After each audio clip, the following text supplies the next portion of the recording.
Lord, I give you my heart, I give you my soul. I live for you alone. Every breath that I take, every moment I'm away. Lord, have your way in me. Lord, I give you my heart, I give you my soul. Lord, live for you alone. Every breath that I take, every moment I'm away. Lord, have your way in me. Yes, Lord. We thank you, O Lord. Thank you, Jesus. Hallelujah, hallelujah, oh God. Lord, we thank you once again for your loving arms, oh God. Thank you for loving us, oh God. Thank you, Lord, for this wonderful day, oh God.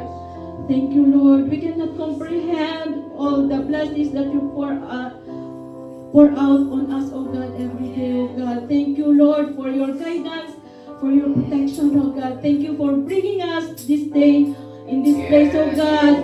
Lord, as we enter to your holy place, oh God, bring the Holy Spirit in between us, oh God. May the Holy Spirit work in between us, oh God. Lord, we praise you, oh God. You are wonderful, Father, oh God. Thank you, Lord, for loving us. Thank you, Lord, for all the blessings that you give upon us, oh God. Thank you, Lord. Thank you, Lord. We love you, Jesus. Lord, we pray to our brothers and sisters that are not feeling well today, oh God. Extend your healing power to them, oh God. And for the following days, oh God, for the next Sunday, God, they will be with us, oh God. Lord, we pray also that bless our pastor who will deliver and share your words, oh God.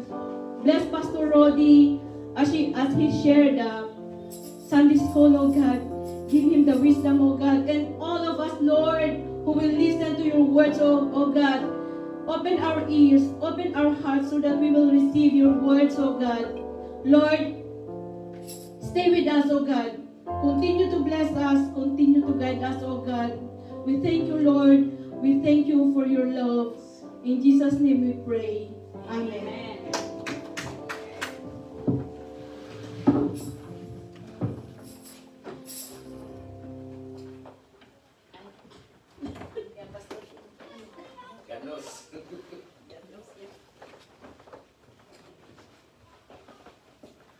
Okay, may kunting changes.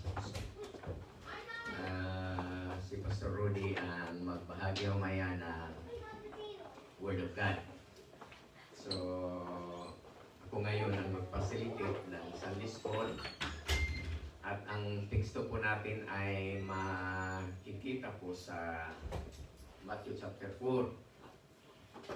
So, last, I don't know, 5 Sundays, right? Na ang tinakal natin ay it's all about rapture and tribulation. And it seems that our stance are divided. Magkaiba yung mga pagkaintindi ng bawat isa. Ngunit ako ay nagpapasalamat na naintindihan pa rin natin kung ano yung sinasabi ng Biblia. Amen? Dahil yan po ang total kumpas natin when it comes to Christian living. Itong Bible po, lahat ng religion or Christian religion ay naniniwala ng salita ng Diyos. Bagamat ang iba ay dinadagdagan. For example, yung mga kapatiran nating Muslim, di ba? Naniniwala rin sila ng Bible. Ngunit dinagdagan nila ng Quran, di ba? May Quran sila, may ibang libro. Ang Jehovah's Witnesses din, naniniwala rin ng Bible, ngunit dinagdagan nila ng Watchtower. Ang Iglesia ni Cristo, naniwala rin ng Bible, pero hindi pwede sa mga membro ang magbasa ng Biblia na sila-sila lang. Kailangan kapag nagbasa sila ng Biblia, kasama nila yung ministro.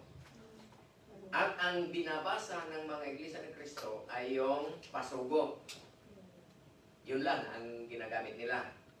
Ngunit tayo po ay in-emphasize po natin yung ka-importantyan, the importance of reading the Word of God. Because it is declared in Revelation chapter 1, verse 3. Ha? Anong sinabi doon? Sister, kaya kailangan natin ang Biblia.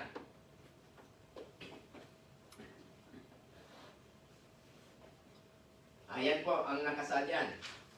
Blessed is he that readeth, and they that hear the words of this prophecy. When it comes to prophecy, sabi ng iba, ang prophecy daw ay sa Book of Revelation lang daw ang tinutukoy diyan. But for me, ang tinutukoy diyan the whole Bible. Dahil ang Revelation may sinasabi din patungkol sa past events or patungkol sa past history ng Big Bible. So, ang sabi diyan, blessed is he that readeth, ang magbasa, and they that hear the words of this prophecy, yung makikinig, maliban lang dun sa mga bingi, at nagbingi-bingian. This prophecy. At ang pangatlo, and keep those things which are written therein, for the time is at hand. Yung kefet, ibig sabihin, yung susunod, tatalima ng nakasulat dito. Ibig sabihin, hindi lang blessed yung nakikinig, ngunit blessed yung nagbabasa, at lalong-lalo na yung tatalima. Kaya if you are observant, an observer, in my teaching and preaching, hindi ako gumagamit ng sabi ng writer na ganito. Did you hear na ma-mention ako? No. No way, dahil I try to lumayo ng mga doktrina na dinagdagan ng mga scholars. Kaya the best way for us to study is what is written in the book. At kung ano yung mabasa, hindi kung ano yung sinasabi ng mga scholars. Dahil kagaya namin, sa akin ngayon, nung matapos ko ang masteral ko, we are required to write a book. Kaya nga, nakita nyo ko, sino yung may libro na yung, pero hindi nyo naman binabasa. Ha? For sure, hindi nyo binabasa. Required yun. Gagawa kami ng thesis. Dahil, tinuturuan ang bawat isa bago mag-graduate na makagawa ng sariling stand.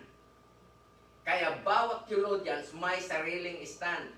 Tinutwist kung ano yung nakasulat. Alam ko yan dahil galing ako sa seminary. Kaya kahit iba yung nakasulat, iba yung sinasabi. Bakit? We are taught to do that. Kaya tayo, iniwasan ko yun. Kaya, diba, si Arminius ganito ang sinasabi. Si Arminius yun. Si Calvin ganito ang sinasabi. Si John Maxwell ganito ang sinasabi. inalis ko lahat yon dahil nag-focus ako sa kung ano yung nakasulat. At least, the important is, we know how to dissect the Word of God. That is the kabilin-bilinan ni Pablo kay Timoteo. Anong sabi niya? Study to show thyself approved unto God, a workman needed not to be ashamed, rightly, sinabi ko na to, noon, dividing the word of truth. Paano natin ma-rightly dividing the word of truth? Of course, sabi ko noon, through historical background of the book, historical background of the chapter,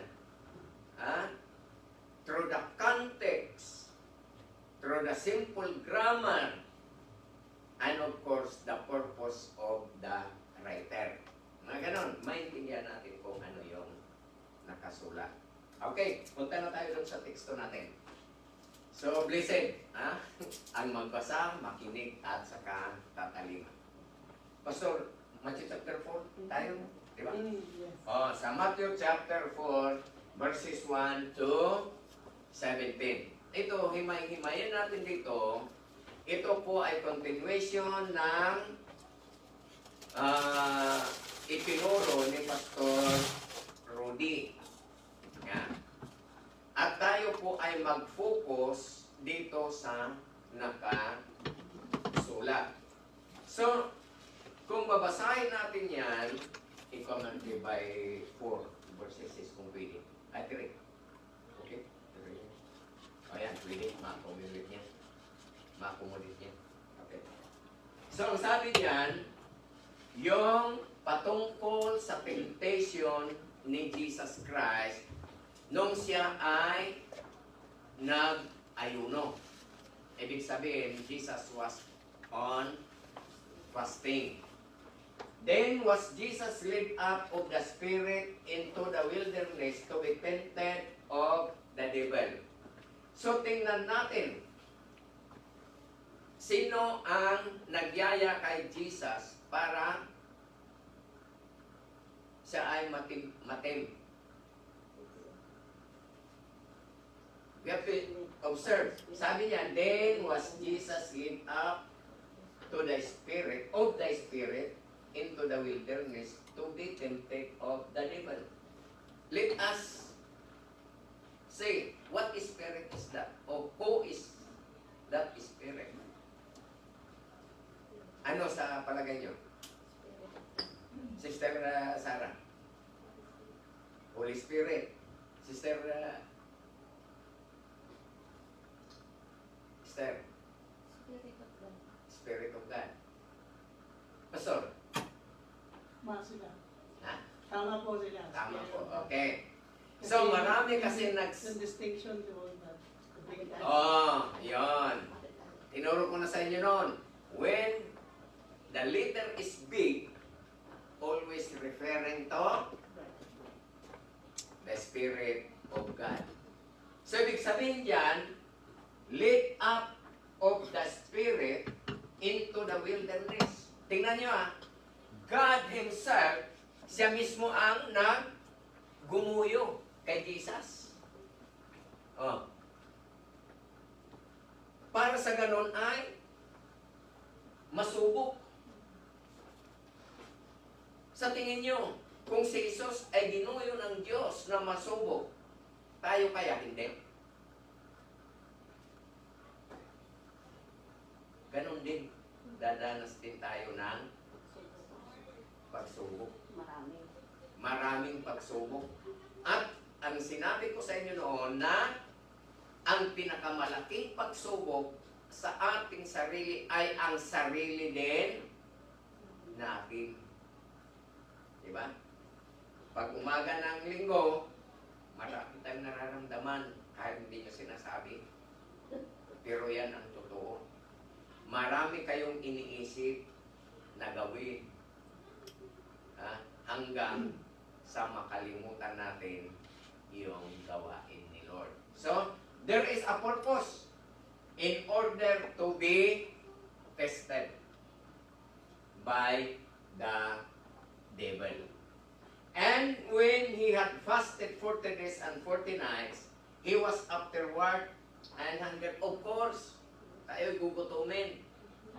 Kung si Jesus ay ginutom, ang tao ngayon gugutumin din.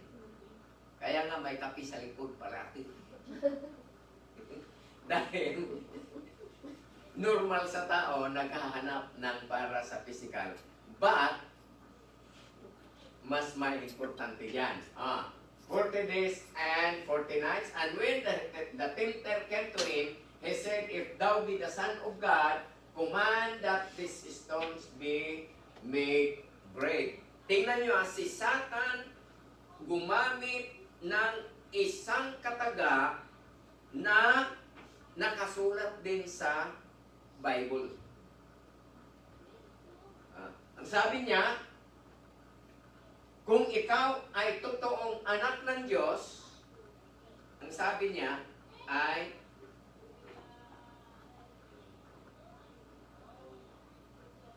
anong sabi? Yung bato ay gawing tinapay. Sa pagsabi ng Diablo kay Jesus, is it really true that Satan knows that Jesus can do that? Ang mukha din ni Satanas nga ni Jesus kat mabalin na nga pag-aramidin dayay bato at tinapay. Yes. Everybody says yes. Or doubt. Oh. Or doubt. Or daw. Yes daw. Duda. Duda. Yes, for sure. Satan knows that Jesus is powerful and he can do everything that he wants to do. So Satan 100% na alam niya na kayang gawin ni Jesus, gawin yung bato na tinapay. At bakit niya sinabing ganun? Pang-una, alam niya na kaya ni Jesus. Right? Pangalawa, walang tinapay doon. Can you get the point? Walang tinapay doon. Pangatlo, alam ni Satan na gutom si Jesus. Yun. Tatlo yun. Pero ang pinaka-reason ay yung hindi dahil gusto niyang makitang galawa si Jesus. Hindi dahil walang tinapay doon. Ngunit dahil alam niyang gutom at gusto niyang sirain yung concentration ni Lord. Anong implication sa atin yan?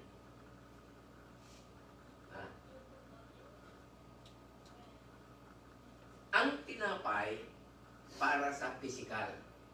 Di ba? Material thing yun. Ang Diablo, gusto niyang sirain ang concentration natin patungkol sa spiritual na aspeto ng ating buhay sa pamagitan ng mga pagkain. Di ba?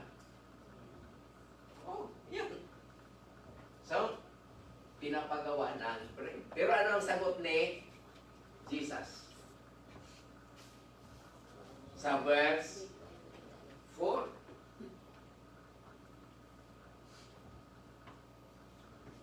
Jesus answered, ibababag sis.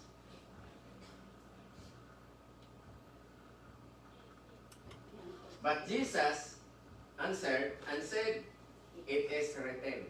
What does the word written implies? Sa aral natin. So, sir.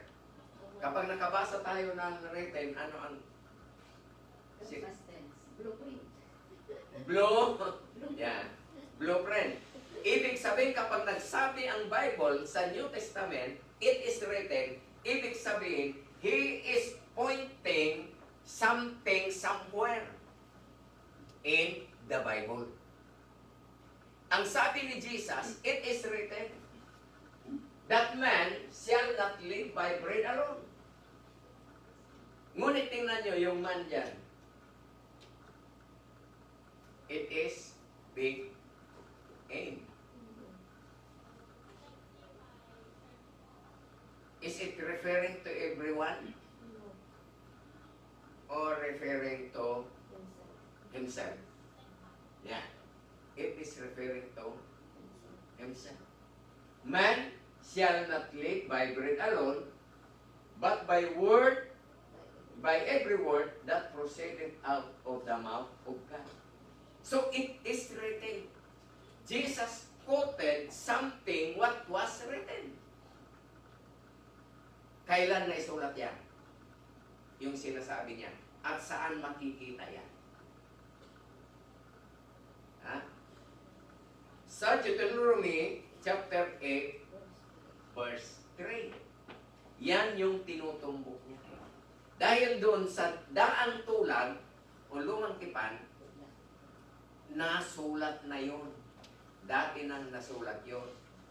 Kaya naalala ni Jesus na ganun ang nakasulat during the time of Moses.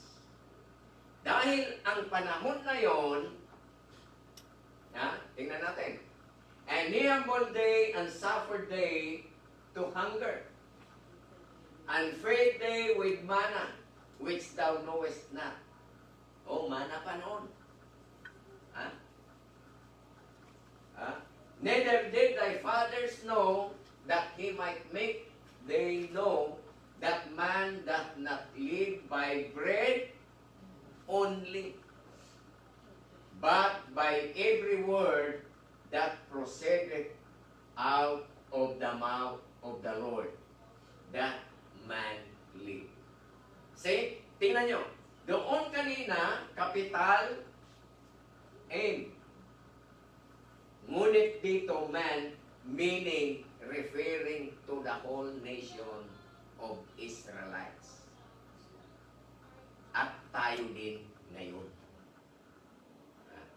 So dahil si Jesus noon, ang tinitintar, he's referring that man shall not live by bread alone. Ibig sabihin, si Jesus hindi lang mabubuhay sa tinapay ng tayo. Ngunit, sabi niya, ang tao, referring na sa pangkalahatan, ay mabubuhay sa pamagitan ng salita ng Diyos. So kahit tayo ngayon, man shall not live by bread alone. Ngunit, the reverse, man shall not live by word alone, but every food that man's needs for everyday living. Ganon din, opposite yan. Pero wala nang nakasulat yan, Pastor. Iyon ang sinasabi natin na implied, implicit. Kung basahin mo dyan, man shall not live by bread alone, ibig sabihin, mayroon pang iba. Can you get the point? Hindi lang sa tinapay, ngunit sa salita ng Diyos. In the same manner, man shall not live by bread, by word alone, but every bread that is being prepared. Kaya tayo nagtatrabaho para sa ganun ay may kainin. Kaya ang tao, known to be a tripartite being, may soul, yung buhay, may spirit, at may body. So, may spiritual food, that is the Word of God, at may physical food, that is the bread, or inakoy. Verse 5. So, then the devil taketh him up into the holy city and setteth him on a pinnacle of the temple. tingnan nyo dito. Bakit kaya, ang question, bakit kaya si Jesus ay naging sunod-sunuran sa Diablo? Bakit? Bakit kaya naging sunod-sunuran si Jesus sa devil?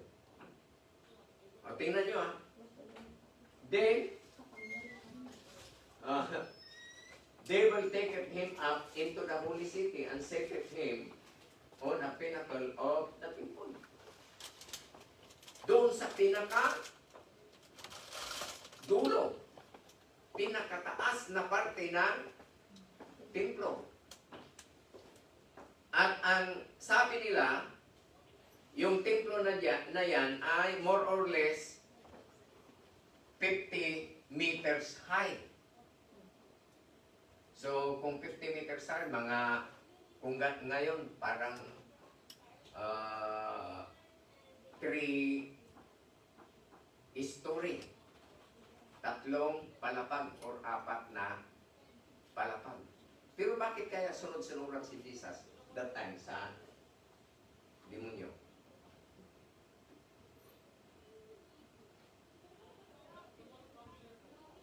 Anong tingin niya? Sister Roda? Bakit? Bakit sumusunod-sunod? Apenay. Pastor, ano kaya ang dahilan? Bakit si Jesus ay sunod-sunuran that time? Kasi kailangan alam niya naman na lahat ng temptation niya kailangan nangyari. So, kailangan talaga sumunod. Kasi ang context kasi niyan, he's trying na ang Satan kasi gusto niya na i-divert yung kanyang attention doon sa kanyang temptation. Kasi ang pinakabukod niya yung kanyang fasting. So isa ito sa mga sa tactics. At alam niya yun, so he has to go through the process para ma-disprove niya siya. Okay, thank you, Pastor. So, Jesus needs to follow in order to disprove what is in the mind of the devil. Yun ang ibig sabihin ni Pastor. At isa pa, para sa ganon, bandang huli, makikita, dahil walang trail walang climax, kung hindi mangyari. Kaya sabi ko nga sa inyo, na from Genesis to Revelation, from the creation to the end of the world, God has a blueprint. Mayroon ng blueprint ang Panginoon. Kaya anuman ang nangyayari sa buhay mo at mangyayari pa sa hinaharap, kasama yan sa blueprint ng Diyos sa bawat buhay ng may buhay. Ganun din kay Jesus. Na kung bakit nangyari yon, ipinapakita ni Jesus na yung tagasunod din sa Kanya ay mangyari rin yun. At lahat ng mangyayari ay may kaakibat na purpose ng Diyos. So, sabi sa verse 6, and said unto him, if thou be the Son of God, pinatatalo na ngayon. Kaya makita natin ngayon, if thou be the Son of God, cast thyself down, for it is written, He shall give His angels charge concerning thee. Napakagaling din, di ba? Kung totoong ikaw ay anak ng Diyos, tumalon ka nga. At alam ko na kapag ikaw ay tumalon, yung anghel ng Diyos ay hindi ka pababayaan. O, di ba? Di ba totoo? Totoo rin yung sinasabi ng Diablo? O, totoo. Dahil kung anak ng Diyos, kung tatalon siya, hindi pababayaan ng Diyos na siya ay masira. At hindi siya masusugatan dahil anak nga ng Diyos. Ngunit tingnan natin, sumunod ba si Jesus doon? Sumunod ba si Jesus? Sa sinabi niya, for it is written, ang sagot na ni Jesus, written again, for it is written, He shall give His angels charge concerning thee. Ginamit na ng Diablo yung Bible. Oh, hindi lang si Jesus. Dahil kanina, kung napansin nyo, gumamit si Jesus, it is written that man shall not live by bread alone. Ngayon, kinounter-act ni Diablo. Kung may nakasulat na man shall not live by bread alone, mayroon ding nakasulat. Ano yung sabi ng Diablo? Mayroon ding nakasulat na ang angel ay poprotektahan ka. And in their hands they shall bear thee up, lest at any time thou dust thy foot against a stone. Di ba? Totoo naman. Napakagaling, di ba? Ganun din ang Diablo ngayon. Can we try to imagine kung anong ginagawa ng Diablo? Ang Diablo sabi din niya, hindi, kailangan mo rin magtrabaho ng Sunday dahil kailangan mo yan eh. Di ba? Ganun din yung sinasabi diyan. Oh? Isupay. Totoo. Yan o. Oh. Nagkasulat. Hindi ba? Ay, nako, may sakit ako sa ulo. Pero yan, long distance drive yan. Di ba? Sasabihin naman ng Diyos, hindi. Di ba ang Diyos na buhay ay pinagsisilbihan mo ay buhay na Diyos? Hindi ka pababayaan sa daan. Pero alam mo na, hihilo ka. Di ba may mga ganon? Ipilit mo pa rin dahil may bumubulong eh. Ibig kong sabihin, hindi lahat ng bulong na parang tama yung sinasabi ay dapat nating sundin. Can you get the point? Ang bulong ng Diablo, napakaganda.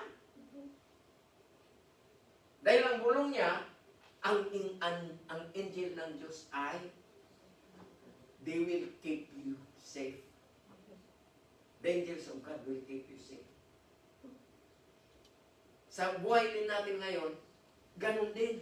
Ginagamit ang salita ng Diyos upang sa ganun ay matwist tayo, mailihis tayo sa katotohanan. Yung driving, sabi ko yung driving, alam mo na napuyat ka kagabi. Hindi mo kaya mag-drive ng long distance. Ang sabi ng Diablo, kaya mo yan. God will protect you on your way. Diba yun ang sinasabi mo, tinitestimay mo sa church na God will protect you. Pero alam mo na napuyat ka kagabi. Alam mo na nanghihina ka. Alam mo na hindi mo kaya. Ngunit yung bulong ng Diablo, dahil gusto kanyang sirain, ayun, may mga tao rin sumusunod. Nag-drive. Habang nagpapatakbo, nakatulog. Bam! Anong nangyari? Aksidente. Ganun ang kagustuhan ng Diablo. Ginagamit yung salita rin ng Diyos upang sa ganun ay sirain tayo. For example, may napanood akong yung sa YouTube, nag-happy-happy yung mga kabataan. Tapos bigla na lang na yung bata nawala habang sila ay naliligo. Alam niya na masama pa lang pakiramdam, sinabi niya sa mga kasama niya. Pero naligo pa rin. Yung pag-dive niya, hindi na lumutang. At nung lumutang, patay na. Dahil ang gusto kasi ng Diablo ay sirain ang mga anak ng Diyos. At ang ginagamit din ng Diablo para sirain tayo, gumagamit din ng mga scriptures. Saan nakasulat yan? Sabi niya, it is written. Sa Psalms 91, verses 11 and 12, nandyan yan. Kinot ni ng demon or diablo yung nakasulat. Ang sabi nga dyan, totoo naman, di ba? Kaya ang demonyo gumagamit din ng scripture. Kaya si Kibuloy ginagamit ang scripture para linlangin ang tao. Ang mga iglesia ni Kristo ginagamit ang scripture para linlangin ang tao. Ang saksi ni Jehovah ginagamit ang scripture para linlangin ang tao. Kahit iba't ibang preachers ginagamit ang scripture para ilihis ang nakasulat. Kaya ginamit ng diablo, for he shall give his angels charge over thee, to keep thee in all thy ways.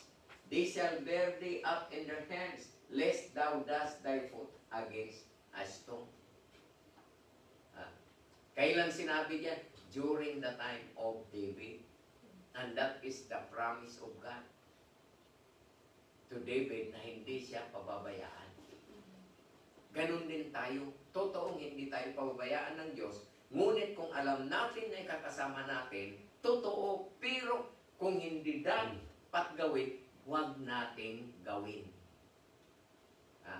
Kaya kapag yung tao ay problemado na sa buhay, kagaya nung nangyari dan sa, ano ba yun? Yung kasama namin na nakadaan na kami sa Blur and Yang yata. Just nung Wibis. Dahil sa problema, tumalon doon sa baba. Di ba na-televise yun kung may nakapanood? Wala? Tumalon niya. Gusto niya mamatay dahil sa problema. Dahil ang sabi ng diablo, parang mawakasan na yung paghihirap mo. Pero anong sabi ng Biblia? After death is judgment. Know ye not that ye are the temple? Anyone that destroy the temple, God will destroy him too. Kaya ingatan natin ang templo ng Diyos. Ingatan natin ang templo ng Diyos. Tayo yung templo ng Diyos. Hindi tayo basta makikinig sa bulong ng mga barkada, bulong ng demonyo. Dahil ang demonyo kung minsan ginagamit ang barkada natin Kaya nga ang sabi ng Kawikaan tell me your friend and I will tell who you are. Ibagang kanyak no sino din iti kagayam mo, kat ibagak to no sino ka. Kasyan. No ti kagayam mo kat namati, may bagak mo't nga namati ka. Ngam no ti kagkaduam kat balasuwon ka mo't uragaan mo nga binin. Kasi ti kayat nang sa unda jay nga pagsasao. So, we need to be careful that sometimes our friends will lead us to destruction as what the devil trying to destroy Jesus by using this scripture. So, the world nowadays is trying to distract the people of God. In what way? Sometimes because of money, because of fame, and many things that the world is using. Education, especially education.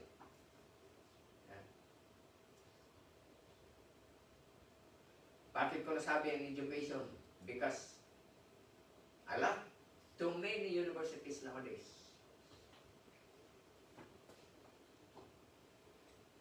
Maraming mga kabataan ayaw na maniwala na may Diyos. Bakit?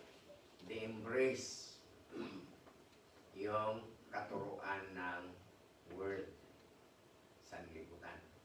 sana mapala tayo. Kaya ang sabi ng Bible, mapala ang magbasa, at sabi ko kanina, mapala ang nakikinig at mapala yung tatalima ng salita ng Diyos.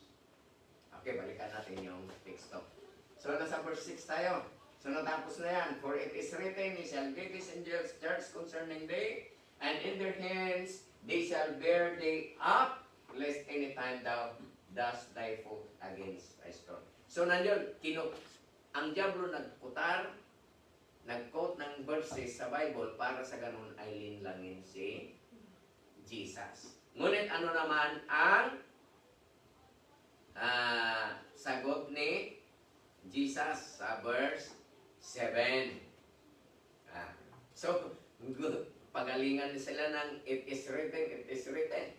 So sa verse 7, sumagot din si Jesus na it is written. So, una, gumamit yung diablo, it is written.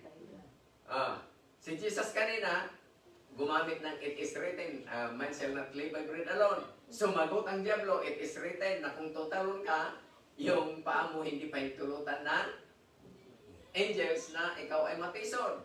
Ngayon, sa verse 7, gumamit din si Jesus, it is written again, thou shalt not tempt the Lord thy God.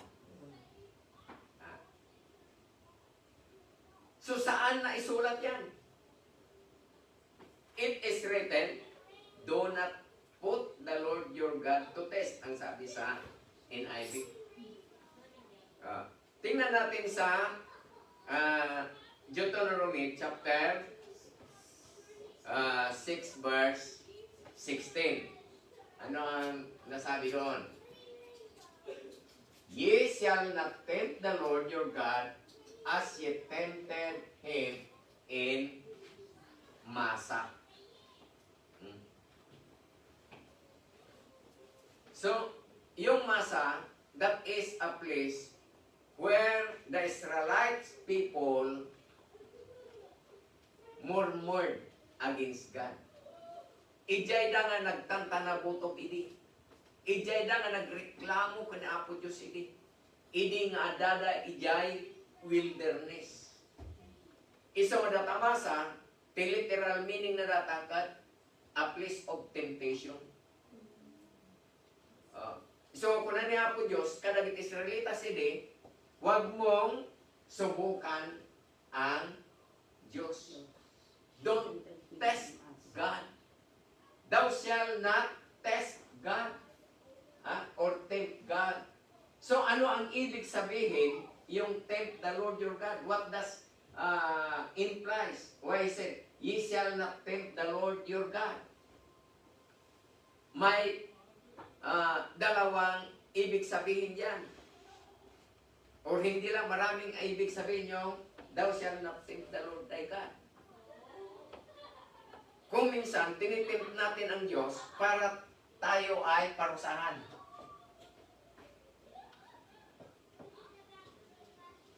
Kaya kung minsan, tinitis natin ang Diyos. Kaya huwag mong itempt ang Diyos para hindi ka parusahan. Kaya may salita na, don't tempt the devil, or else he will kill you. Don't tempt God, or else he will punish you. Don't tempt God, or else he will be grieved on you. Don't tempt God, or else he will not bless you. Ngunit yan, specifically, don't tempt God. Ibig sabihin, huwag nating galitin ang Diyos. Yun yung pinakabuod dyan sa Deuteronomy 6:16. Dahil ang Diyos that time ay talagang nagagalit na sa mga Israelitas. At kung sila ay patuloy na nagmamurmur, patuloy na nagre-reklamo, doon mas lalong maraming kapighatian na darating sa kanila. Kaya ang sabi ni Moses sa kanila, don't tempt God. Haanyo ka di nga pagpungtutin ti Diyos, taba ka nakarkaro, itirigat nga lakaman tayo. In the same manner this time. Hantay ko mga pagpungtutin ti Diyos, hantay ko mga tintaran ti Diyos, nga agpungtot kontra kanya tayo. It's true that God is a God of love. But remember that God is a judge and can do what He wants to do. Yan. Katawan iti makai pare. So, any question before we will close? What's the difference daw ng Pastor? Questioning God. Oh. Ano yan, Tel? Oh, ten. O, di ba? Pag may problema ka, Lord, bakit? Oh, yeah. Lord! Apay na siya. Oo! Bakit ako? Yeah. So, that is, yeah, tama yung ano ni Pastor. Ang dami namin nga, bakit ako? Oh. Lord, why? Tama. Kaya nga, nung, ang, kung basahin natin, ano mo nga sa 6 at saka 8, 6, pag-isa mo yan. Para maunawa natin yan.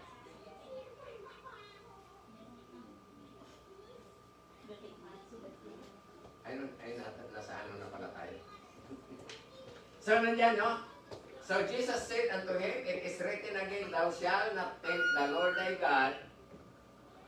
Again, the devil taketh him up into exceeding high. So, mas mataas na. So, from the pinnacle, dinala doon sa bantay or bundok or mountain. Ha?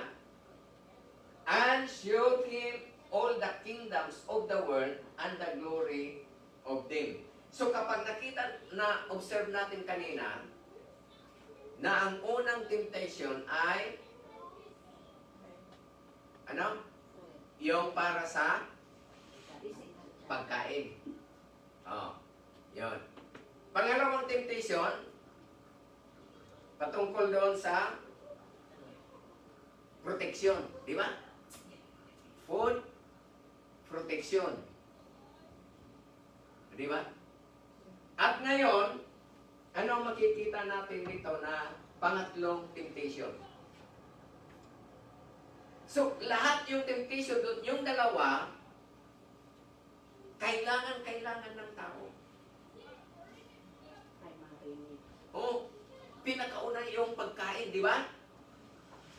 Kailangan natin yung pagkain. Ginamit ng diablo ang mga material things para sa ganon ay matimtar si Jesus. Ganon din ngayon.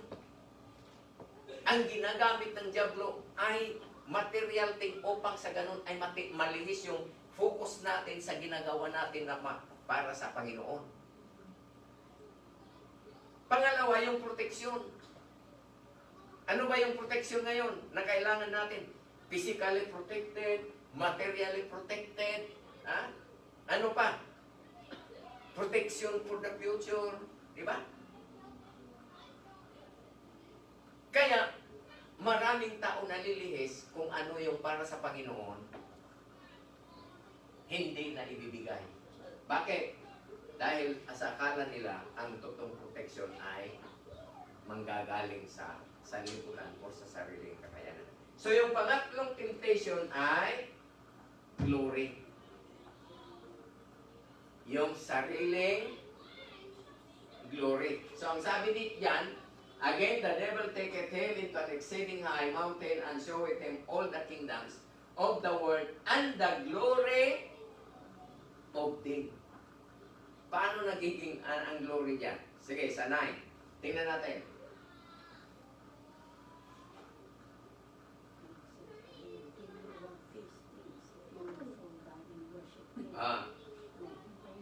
Ang sabi na niya, kung susunod ka sa akin,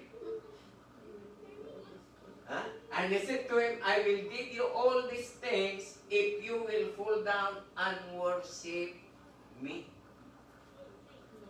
Sino ba ang hindi aayaw sa lahat ng bagay ay mapapasa inyo.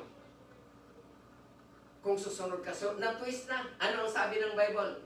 Seek ye first the kingdom of God and His righteousness, and all these things shall be added unto you. Ano naman ang sinabi ng demonyo? I will give you all these things if you will fall down and worship me. So kung ang Diyos ay sabi, seek ye first the kingdom of God, ang diablo din, pwede pala niyang ibigay ang lahat din.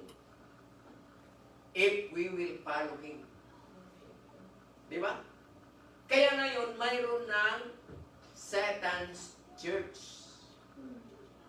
Mayroon na. Mayroong demonic church. Na nandoon, pwede lahat ng gusto mong gawin. At marami na rin ang nag-worship sa Kanya. So parehas yun. Na may God, may Diyos na buhay, at mayroon ding demonyong buhay. Ha? Parehas na nag-o-offer ng blessings. Itanin nyo sa isipan nyo yan. The devil can give what you want. All things that you want. But you will be destroyed forever. God can give everything to us, and we will have eternal life forever with Him. So it is both. Kaya mapalad tayo dahil tinawag tayo ng Diyos at guaranteed na yung buhay na walang hanggan. Kaya ang sabi nga ng Biblia, na mapalad ang nakakasumpong sa buhay na walang hanggan sa pamamagitan ng kanyang anak na si Jesus Christ. So sa verse 10, in continuation, ang sabi niya, then Jesus told him, go away, Satan. Diyan na yung hindi na nagwagi ang kaaway. So through the word of God, go away, Satan, for it is written. Twinist ni Jesus. Ang sabi ng diablo, if you worship me, I will give everything that you want. Ngunit ang sabi ni Jesus, worship the Lord your God and serve Him only. Or serve only Him. Then the devil left him, and immediately angels came and began to serve him. When he heard that John had been arrested, he withdrew into Galilee. So makita natin na si Jesus hindi nagpatinag. Bakit? Dahil may rason. The Bible declares in Luke 19:10, sino di makaimemorize niya? Ayan. For the Son of Man came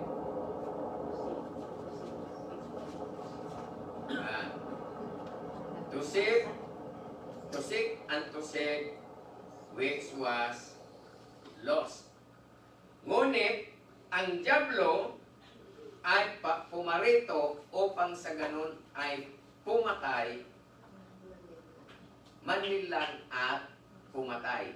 Ngunit ang Panginoon pumunta rito upang sa ganun tayo ay magkaroon ng buhay na walang hanggan.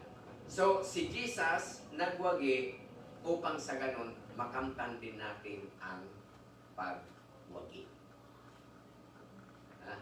Kung si Jesus ay natimtar, tayo rin ay matimtar. Kung si Jesus ay nagwagi, tayo rin ay magwagi.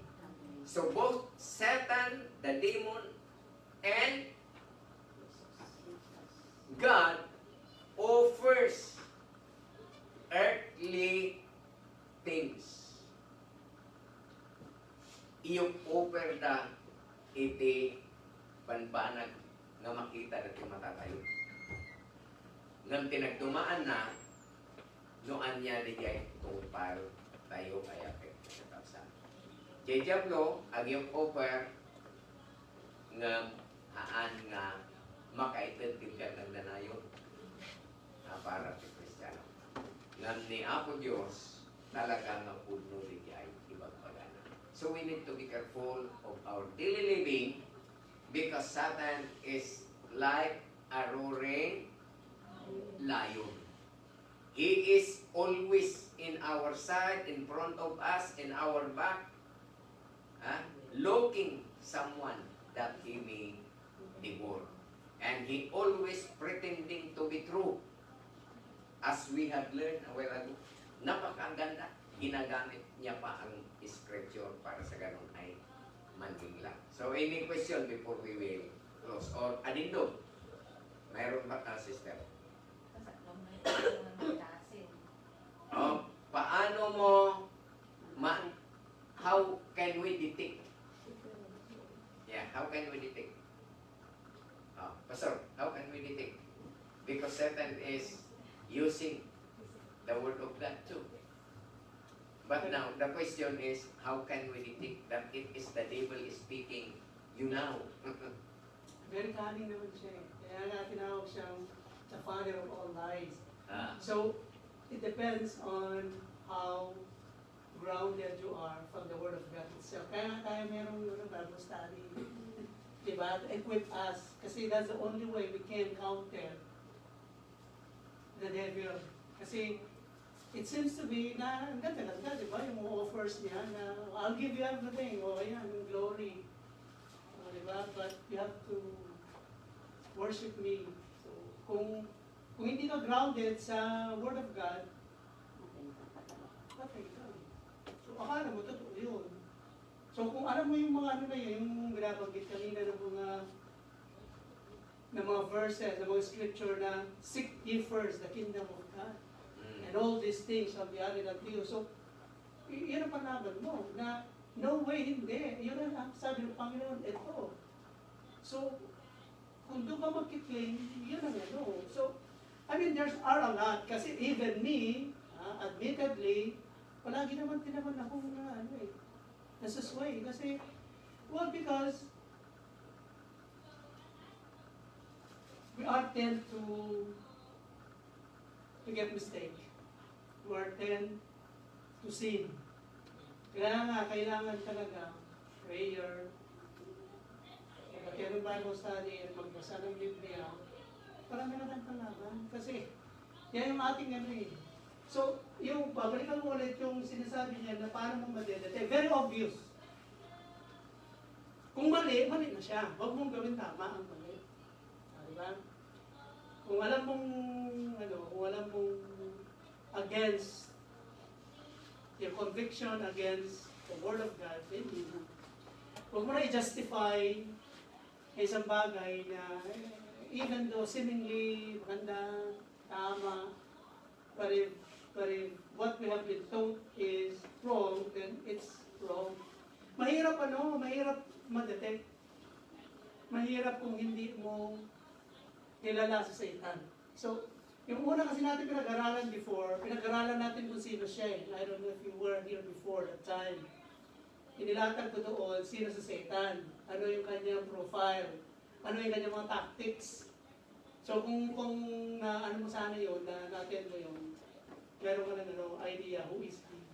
Well, the bottom there is, he's the father of lies. He's lies. Everything is lies. Yun ang pinaka-obvious para ma-detect. Okay. I-comment this para, thank you, sir. Yung sinasabi ng pastor. John chapter 6, 8, verses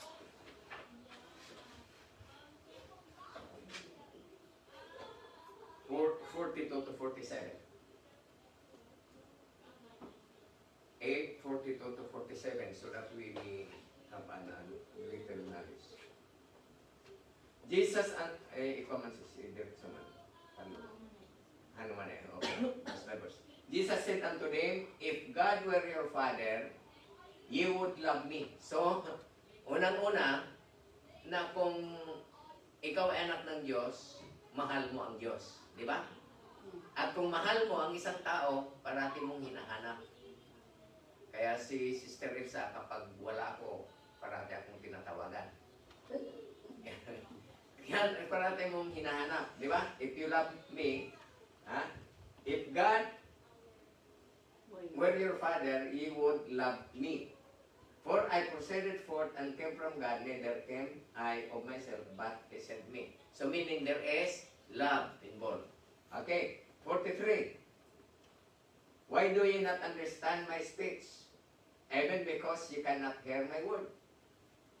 Yung hindi sa Panginoon, hindi nakikinig. So, in reverse, yung nakikinig, makinig sa Diyos. Di ba? Ye are of your father the devil. Why? And the lust of your father you will do. He was murderer. So kung yung tao na maka-Diyos ay murderer naman, tingnan mo yung mga Muslim, sabi nila, we are Christian. Pero sila ang pasimuno ng terrorism, di ba? Pero bukang bibig nila, they are a loving people. Di ba? At ayaw nilang pumatay. Pero sino yung pasimuno ng mga gera? Hindi ba Arab nation? Tingnan natin.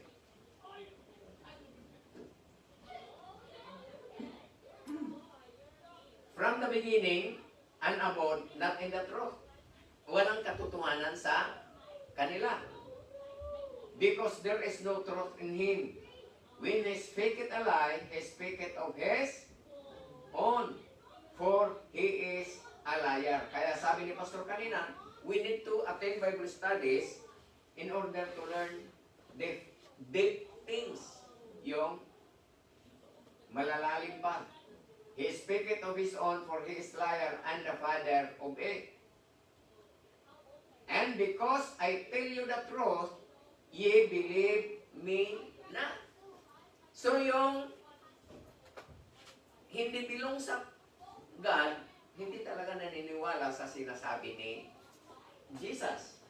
Which of you convinceth me of sin, and if I say the truth, why do ye not believe me? He that is of God, number 1, heareth God's word. Ye therefore hear them, not because ye are not of God. So yun, doon mo makikita na yung totoong anak ng Diyos naniniwala, nakikinig sa salita ng Diyos. At higit sa lahat, hinahanap-hanap niya ang bahay-sambahan ng Diyos. Ano mo ko ng Jesus? Okay. Okay, Sister Maya. Anda tayo salud sa mo. Hindi kami question na pastor ko na nakatapon yung hapon doon na text na DJ magdetan kanya na is the real God or the devil. Kinaapo Diyos or ni Satan. For me, as a human being, it's not easily detect. Kasi hantay mo ni Apo Diyos na amo tayo nga talaga ni Jai. So for me, maybe we just ask the Holy Spirit to lead us. Kung surutan no talaga nga isubad ni Jai, then our heart knows too. If it's really that is from God or it's from Satan. So we just ask the Holy Spirit to guide us and to help us to decide if we can follow that temptation. Is it from God temptation or it's from Satan's temptation? Kasi as we know that if it's from God, then it lead us to goodness. From Satan will deliver us to destroy, right?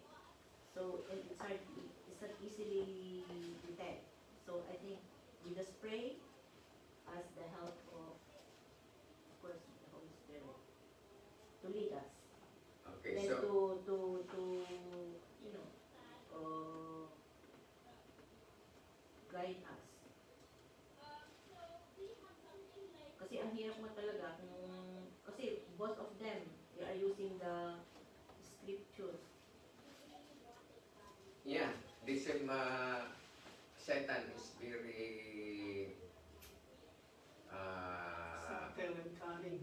yeah, Is a liar. because he is a liar. He is using also the scripture. That's why we need to be his very tough. And we can counteract through the word of God. Kaya kailangan natin magbasa ng Biblia. Kaya alam din natin ang sinasabi natin. Kaya nga ang church always offer free studies. Kaya mapalad nga kayo eh. Bakit? Nung kami ang nag-aral sa seminary, nagbayad kami ang mahal. Ngayon, pinababahagi namin na libre. Ang gusto lang namin ay matuto ang bawat isa. So, that is, thank you for that. Yeah. So, let us remember that the Bible declares that there is a way which seems right into a man, but the end thereof is death.